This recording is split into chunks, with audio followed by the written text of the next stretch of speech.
मराठा आरक्षणाच्या अनुषंगानं प्रश्न हा ऐरणीवर आलेला आहे। वास्तविक पाहता आजची जी उद्भवलेली परिस्थिती आहे ही परिस्थिती निर्माण होऊ देणंच हे चुकीचं आहे। यापूर्वी त्या संदर्भातला सकारात्मक निर्णय हा घेतला जाणं अभिप्रेत होतं। आपल्याला सर्वांना माहिती आहे, त्याचा पुन्हा या ठिकाणी सांगणं औचित्याचं जरी ठरत असलं तरी हा प्रश्न याआधीच निकाली निघणं आवश्यक होता। काँग्रेसच्या काळामध्ये मराठा समाजाला हे आरक्षण दिल्या गेलं होतं आणि ते आरक्षण ज्या कारणामुळे थांबवलं गेलं त्या संदर्भातला इम्पिरियल डाटा असेल किंवा इतर जी जनगणना आहे ही जनगणना राज्य सरकारने आधीच करायला पाहिजे होती, मात्र ही केली नाही। त्यामुळे हा प्रश्न काही खूप मोठा आहे असं नाही। याच्यात जर राजकीय इच्छाशक्ती असेल तर या प्रश्नातून निश्चित मार्ग हा यापूर्वी सापडला असता, मात्र या सरकारला हा प्रश्न निकाली काढायचा नाही। या सरकारला दोन धर्मात, दोन समाजात, दोन माणसात, दोन पक्षात यांना भांडण लावायचे आहेत।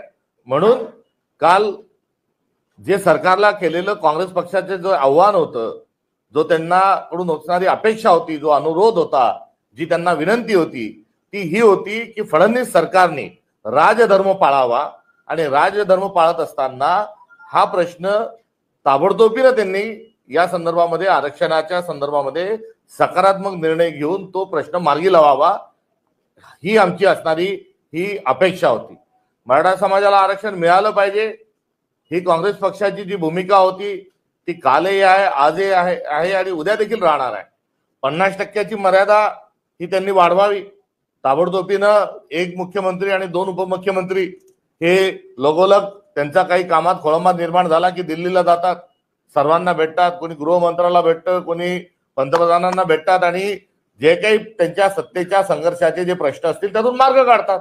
त्यांनी तसंच जाऊन दिल्लीत बसावं आणि 50% जी मर्यादा आहे ती वाढवून आणावी आणि एका झटक्यात जे आहे हे आरक्षण त्यांनी पुन्हा द्यावं, ही असणारी आमची सरकारकडून असणारी ही अपेक्षा आहे। आणि ह्या अपेक्षेच्या अनुषंगानं तर अधिक पुढे जाऊन बोलायचं जर झालं तर मागच्या वेळेला मराठा आंदोलक जे आहे ते मुंबईच्या वेशीपर्यंत आले होते, नवी मुंबईपर्यंत आले होते आणि नवी मुंबईला आल्यानंतर त्या ठिकाणी तत्कालीन जे मुख्यमंत्री आहे, जे आज या सरकारचा अविभाज्य घटक आहेत, अंग आहेत, हे यांनी जाऊन त्या ठिकाणी आंदोलकांशी चर्चा केली, त्यांच्या प्रमुखाशी चर्चा केली आणि तिथे गुलाल उधळला आणि गुलाल उधळून हे आंदोलक जे आहेत हे विजयी भावमुद्रेत ते